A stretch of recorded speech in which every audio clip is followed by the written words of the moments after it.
ఆ నాయకుడికి అధికారంలో వారికి పూర్వపరాలు కానీ అనుభవాలు కానీ లేపడం వల్ల అనుభవరాజ్యం వల్ల కొత్త ఇబ్బందులు రావచ్చు.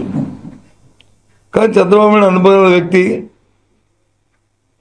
ఈ రాష్ట్రంలో ఎంత వ్యవసాయ సాగు చేస్తున్నారు, ఆ సాగు అవసరాలకి ఏ అవసరాలు ఉంటాయి, రాబోయే కాలంలో ఏ విధంగా వాటిని అధిగమించాలి, కావాల్సిన పరిస్థితులను ఏ విధంగా ముందు చూపుతూ అవన్నీ కూడా సేకరించుకోవాలి అనేది ప్రణాళిక ఉంది. ఎస్ఓపి కొత్తది కాదు, అనాదిగా వస్తున్న పరిస్థితే.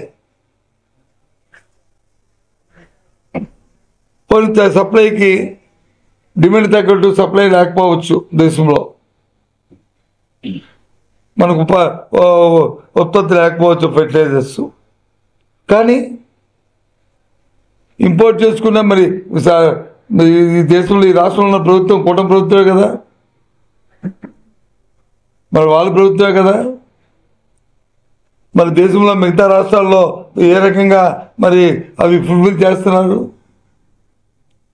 బీజేపీ వాళ్ళ రాష్ట్రాల్లోనూ, మరి ఇక్కడ ఎందుకు జరగట్లేదు? అధికారం స్వార్థం ఉండి మరి ఆ నార్థన్ స్టేట్స్లో ఏ విధంగా దొరుకుతున్నాయి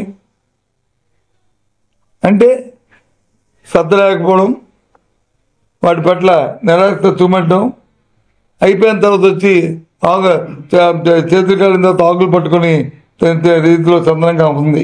అందుకే ఇవాళ పరిస్థితి. ఆ నేపథ్యంలోనే ఇవాళ వైఎస్ఆర్సీపీ పార్టీ, మా పార్టీ ఇప్పటికే చాలా సందర్భాల్లో చాలా చాలా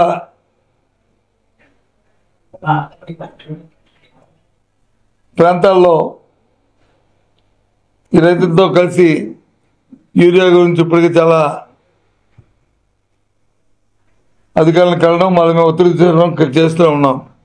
అయినప్పుడు కామన్గా రాష్ట్రం అంతా కూడా రేపు 9వ తేదీ నాడు అన్ని ఆర్టీఓ ఆఫీసుల్లోనూ రైతాంగంతో రైతు సంఘాలతో కలిసి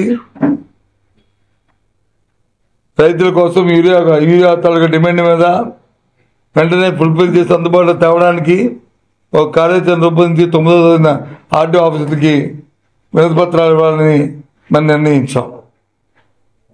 మీ ద్వారా ఇప్పటికే ప్రకటించాం, మళ్ళీ ఈ విషయాన్ని చెప్తున్నాం. ఇందుకు సమయం ఇచ్చాం చాలా దగ్గర. గత 15 రోజులుగా దీని మీద మేము ఏ సందర్భంలో ఎక్కడికక్కడ చెప్పుకొస్తూనే ఉన్నాం. ఫైనల్గా రాష్ట్రం అంతా కూడా ఒకే రోజు నాడు దీని మీద కార్యాచరణని రూపొందించిన విషయాన్ని మీ ద్వారా తెలియజేస్తున్నాం.